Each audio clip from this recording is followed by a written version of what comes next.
Thank you for that introduction, and hello, everyone. It's a real pleasure to be with you guys. Sorry I'm not there in person. We have a lot to talk about, and with that, let's get started. Much of what we're going to talk about is more what's below the surface of the water. The water itself looks pretty smooth for the next 12 to 24 months. And by that, I mean that it looks like we're on a fairly good trajectory, at least in the United States. But there's a lot underneath that we need to understand in franchising because it has long-term consequences. So with that, let's get started. I'm going to summarize what we think is going to happen in the economy, and I'm going to go into each of these points individually after we go through this summary. First of all, everything is impacted by what is the outcome of COVID. How this plays out, not only in the US, but globally, is going to impact how all of us are able to conduct business and able to get on with our lives. We believe, based on the evidence that is, I think, pretty much in front of all of us, that it's going to last a lot longer than we had anticipated, and it's going to have consequences for all of the other things that you see that are highlighted here. Starting with supply chain globally, it is going to impact the supply chain in a continuing way. This isn't going to easily reverse itself. It's not just about containers being in the right place for shipments to resume. There's a lot more to it. And that we don't see getting stabilized until 2023. GDP will rise, and it will rise not only globally, but more importantly, domestically. The United States will represent about 25% of the lift in GDP growth next year globally. And that'll be fairly strong. With that, obviously implies that consumer spending is going to rise and continue to go from where we are today and have a fairly decent next year. What matters, though, is how that spending is done, where it's done, what's behind that, and those trends are important for all of us to understand. Finally, the domestic labor issue, which we're all of us are observing and dealing with. That wage pressure is going to continue across almost all of the wage categories, but we'll talk a little bit about that. If that's the case, we're going to see a rapid acceleration in the shift from labor to capital.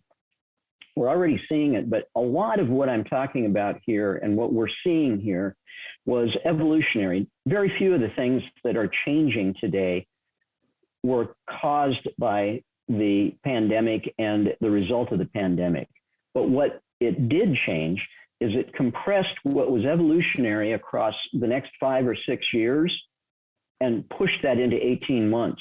And that has forced changes that have long-term consequences, not the least of which is the potential for inflation to really start to be greater than what is generally perceived today. Let's look at each of these points.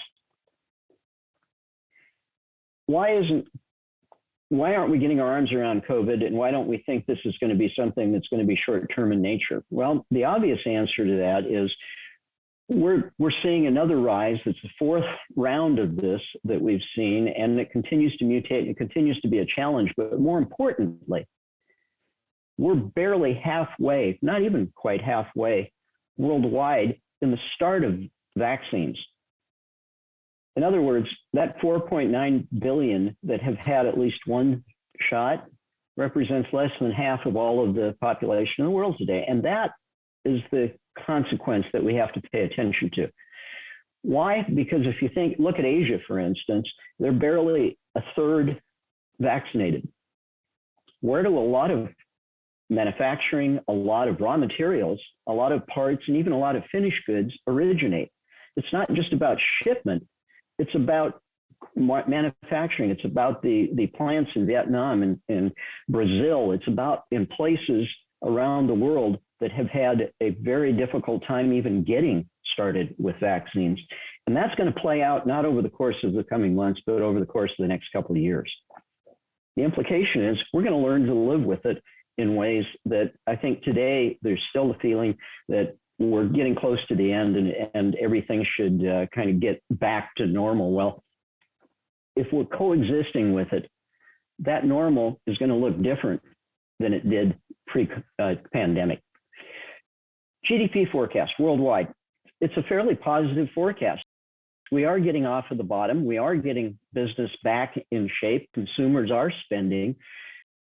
The majority of this, though, is driven by two countries, the United States and China, which represent almost half of the overall development growth that we're going to see, GDP growth, next year. And that has consequences in a disproportionate way. It has consequences to the supply chain. It has consequences in how political activity is conducted worldwide. The impact of the pandemic has had a direct effect on sentiment. As you can see in this graph, there's two things that are pertinent here. One is that consumer sentiment in the June-July period took a dramatic drop in the US. People are settling into the knowledge that the pandemic is long-term in nature and is not going to be quickly resolved, and it's impacting their view of what economic prospects are going to be like. But as importantly, if you can see on the lower graph, the black line is the index of personal finance expectations, and it's barely moved. In other words, people don't feel like their personal financial situation is going to be impacted and has been impacted over the course of coming months. And that consequence suggests that consumer spending will be fairly healthy. And we're well positioned for that. Debt is paid down. Consumers are better from a household net worth standpoint than they've been in years. Things are set up for a decent 2022. The big unknown is what's below the waterline, and that is the long-term changes around consumer behavior, labor, and government actions. And those are worth looking into a little more detail. We all know it's changing the immediate perspective from consumers on how they're behaving, how they've been forced to behave. The question is, how much of this is sustainable long-term? How much of it is going to take effect and be in place? A lot of us believe, well, once we go back to the kind of a post-pandemic mindset, people will go back to normal. The longer this pandemic goes on, and if the pandemic issues are with us for the next couple of years, the more cemented people will be in new consumer behaviors. And that is worth paying attention to, because as we all are doing, we're making investment decisions that are going to take years to provide a return. How we're staging those investment decisions today is going to be impacted by how consumers behave 2 and 3 and 4 years from now. Let's turn to labor. First of all, with the impact of government assistance, clearly benefited particularly the lower income market, and that has impacted somewhat to the degree of the willingness of labor to re-enter the job force. But it's far more complicated to that. And one of the consequences, as we know from the many different reasons, childcare, concerns about the workplace, all of those things have influenced labor.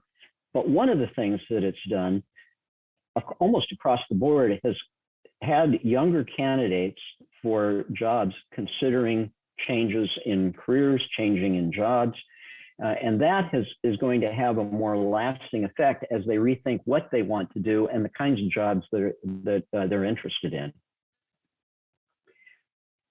Another dynamic that is clearly in place today is something that has been a fairly recent development, and that is, for almost the last 3 decades, we've seen white-collar numbers, wage growth, exceed blue-collar wage growth. Hourly worker wages have increased at a slower pace. That changed, and that change was not driven by the pandemic. It was accelerated by the pandemic, but that change was in place several years before. And now we have compressed that into a much more active stretch. At the same time, we've also seen a decline in the absolute number of workers willing to engage in job activities because of the pandemic, because of a lot of other consequences as well. But that change has, the combination of those changes has caused a dramatic shift that is likely to be with us for some time to come. In other words, higher wages in the hourly force, that trend is going to continue to accelerate. What is the consequence of that? We have had a natural economic reaction, and that is a greater shift of capital for labor replacement. And while all of these things that you're looking at on the screen now are things that have really become part of the consumer mindset in the last year or two, none of these things are new.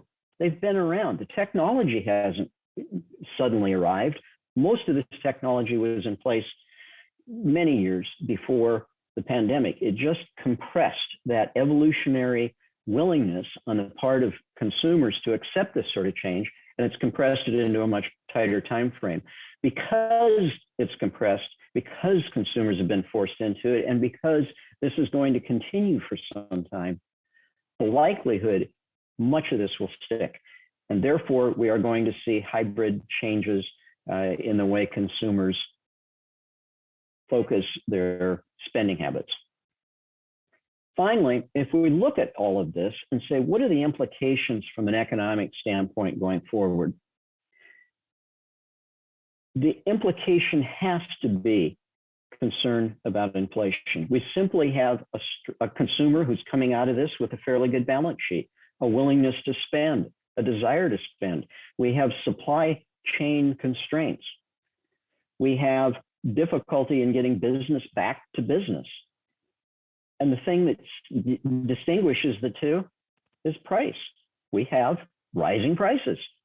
And that's likely to continue. Combination of we have wages raising and supply chain issues. And with those two, inflation is going to be a real concern.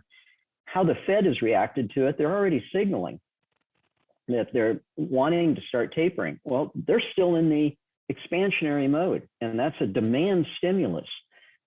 Also, Congress is talking about more demand stimulus spending. Neither one of those is going to solve the supply side. And if you have more dollars chasing those goods, you have rising prices. I don't see a way that we are not going to have an increase in inflation over the next year or two. And what is that? It doesn't have to be dramatic. A 1% increase in the 10-year bond is likely to put a significant damper on the housing market. It doesn't take a lot of movement for changes to have an impact on the economy. What does all this mean for capital access? In a similar way that I just talked about the economy, let me give you the conclusions first. And the conclusions are this: conventional lending is in hesitation mode, especially in key franchising industries, and they're going to be in that position for a while. SBA lending is in an active mode. A lot of SBA lending is coming to the forefront again, in part because that's where the greatest willingness on the part of lenders is to make loans, but in part it's really designed to deal with some of the higher risks that are represented in the economy in the business community today. And finally, as we see in every downturn, on the early stages of recovery, alternative lenders, which have less regulatory, less constraints and more flexibility in how they put deals together, are going to start showing up. But it's going to have a consequence in the pricing of loans. That hasn't really shown itself yet to any great degree, but it will. For all three groups, the same mantra is what we hear over and over again. We've got to understand that sector and what really has happened and what it was doing before the crisis, what it's doing during the crisis, and what its expectations are afterwards. And in the case of franchising, how did the brand navigate through all of this? And finally, underwriting the borrower. But those first two are at least as important right now to get capital flowing. On the equity side, M&A is going to set records. Why? Because the Fed has flooded the money with, or the world with market let me restate that. The Fed has flooded the market with a lot of money over the last couple of years, and that flooding of money has to find a home. And we have seen that show up in the way of very inexpensive costs for financing deals. Consequently, you see a lot more M&A activity. We do a lot of work with PE firms. We understand what they're doing. And one of the more interesting dynamics now is that they are, by acquiring a brand and building out around that brand, they are now starting to show a willingness to look at smaller deals, younger brands in that process. Let me see what we can break this down into a little more detail for you. First of all, conventional lenders, why are they behaving this way? Why are they moving to the sidelines? Simply because they have a portfolio of loans. Now, it's less certain how that portfolio is going to perform. That means they have to reserve more under a regulatory model. They have to share more information with regulators, and that has caused them to back away from some of the industries where they see risk. Bigger commercial banks, they can go into any market. They can go into any industry. And so they're picking the industries carefully. Secondly, by focusing on their portfolio first, they are doing add-on deals with their existing borrowers, but in part that's a defensive move and not an aggressive growth move. And we're going to see that gradually unfold over the next 1 to 2 years as they want to see performance from a borrower for a sustained period of time before they actually step into those deals. SBA lending, on the other hand, as we talked about, they've shifted from a huge volume of PPP loans to now looking at fresh capital expansion and growth. But obviously, there are constraints around SBA lending that are influencing some of the franchise market's ability to access capital. And finally, on the SBA side, they're shifting more towards a focus on the projections for borrowers, simply because what's happened over the last 2 years become very minor in relevance to what they expect. And that puts more of a burden on the lender to better underwrite and understand the market and the borrower. What does all this mean? Well, for small business lending generally, and for franchising, it means that a flow of capital is there. Not so much on the conventional lending side, and alternative lenders haven't quite entered the market yet, but they are starting to dabble and look at deals, and they will be pricing, certainly not in the double-digit range, but they will be pricing for risk at a higher rate than either conventional or SBA lending suggests. But they haven't quite shown themselves yet in the market. That's likely to start happening next year. On the across all three of the lending groups, one thing that we hear over and over from our lender clients: geography matters. This isn't just in other words, the national lenders, they don't want to go into certain states. They're more interested in going into other states. That's not a political statement. It's a practical economic statement for them. Regional lenders, they're starting to tighten their footprint a little bit and play in the market that they're most comfortable, the geographic market they're most comfortable with. And local lenders, very, very choosy about activity, especially in states that have had greater challenges or are more heavily influenced by political actions. What does all this mean for franchising? Let's bring this home. Let's understand what the consequences are. For the near term, not so bad, but here's what we need to pay attention to from the trends that are inside the changes over the last couple of years. The pandemic is changing franchisors' functional responsibilities, and it's hitting across many of the functional areas that a franchisor is responsible for. Take development, for instance, and look at multi-unit. What we are hearing from our clients, both multi-unit operators and franchisors, is multi-unit operators are looking at them differently. They're looking at fewer brands today. They're being more diligent. 1 out of 3 or 1 to 3 brands as opposed to multiple brands. Are they returning calls ahead of time, or are they looking and doing diligence before it starts? Are they looking at certain metrics that are necessary for them to understand before they even consider a brand? These are all things that we're hearing now, and that's just development.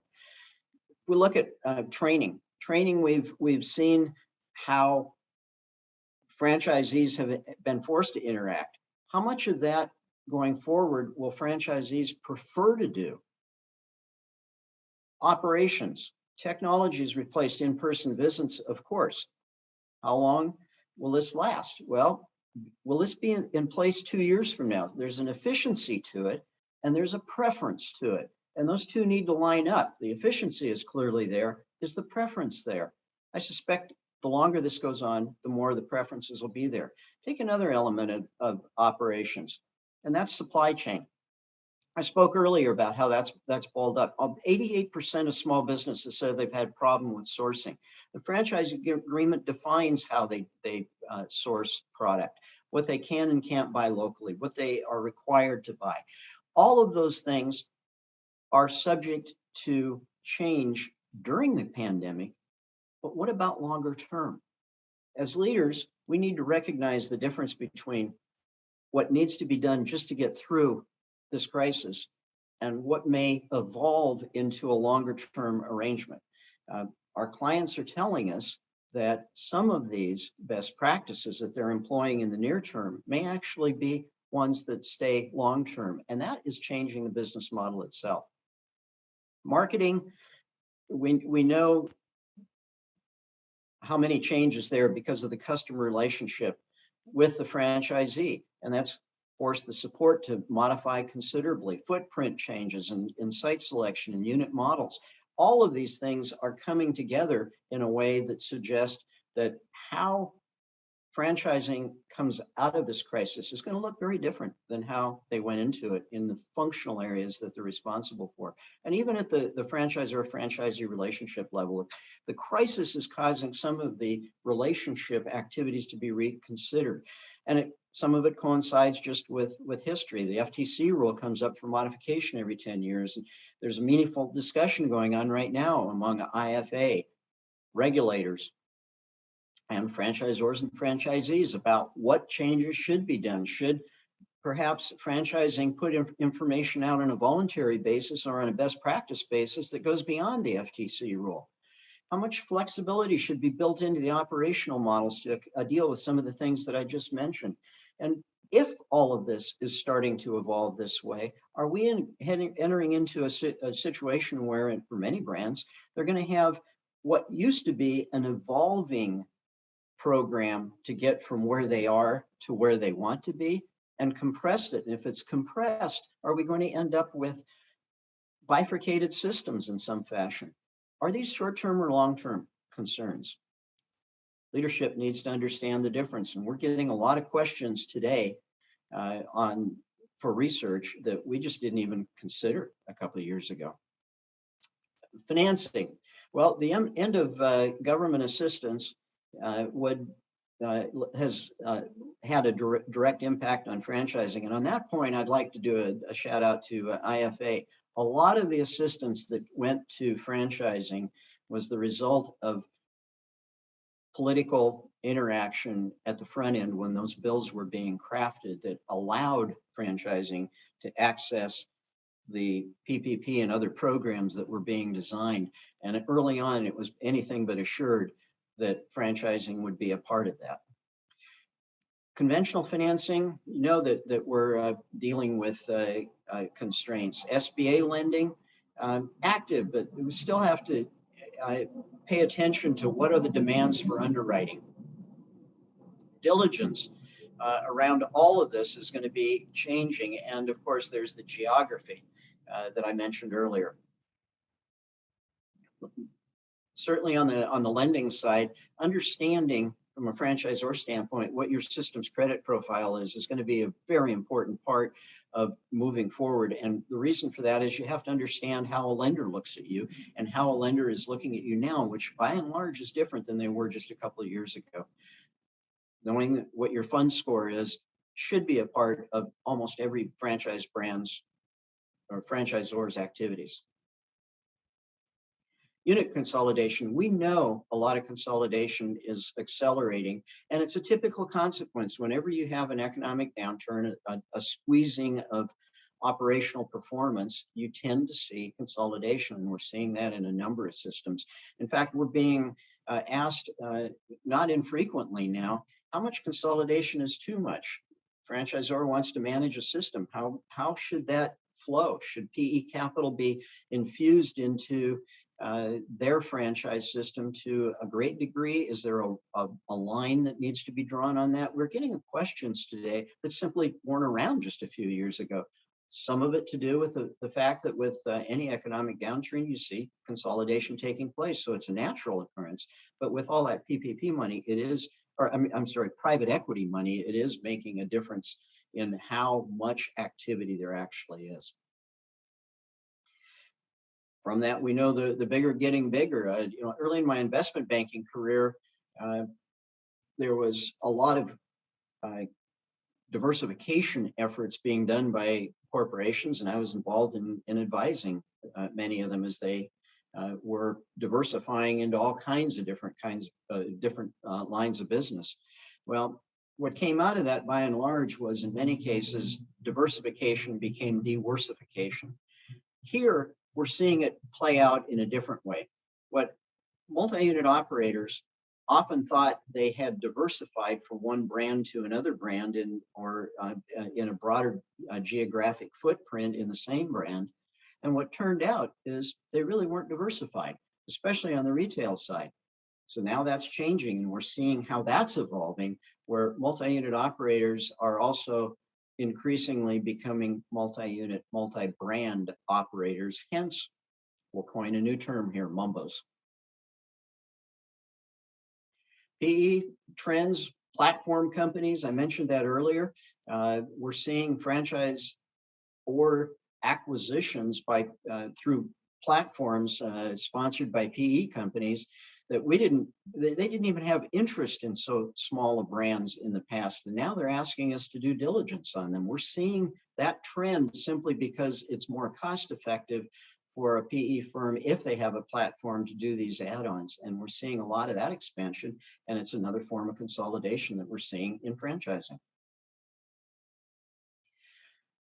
I'll wrap all of this up with the following. The crisis, in many cases, has accelerated the evolutionary changes that we were seeing in the franchise business model and compressed them. And we're seeing that changing much more quickly, much more uncertainly, and as this plays out and as the crisis plays out. All of these things that are mentioned here are things that are causing us to consider new ways of performing and executing the franchise business model. And now I'll close with the simple question that many of you asked me before I went into this long discussion today. And that is, what's the expectations for franchising? Is it going to be a good year or a bad year next year? And the answer is, look at the momentum that we're building out at 2021. We're seeing growth. We're seeing a bigger foundation. Yes, it's regional, and there's a lot of differences by region. There are states that there's not much activity going on, and there's states where there's a lot of activity going on. By and large, though, it's going to be a decent year for franchise growth. It's all these other things below the surface that we need to pay attention to for the longer term. Thank you for your time today, and have a great conference.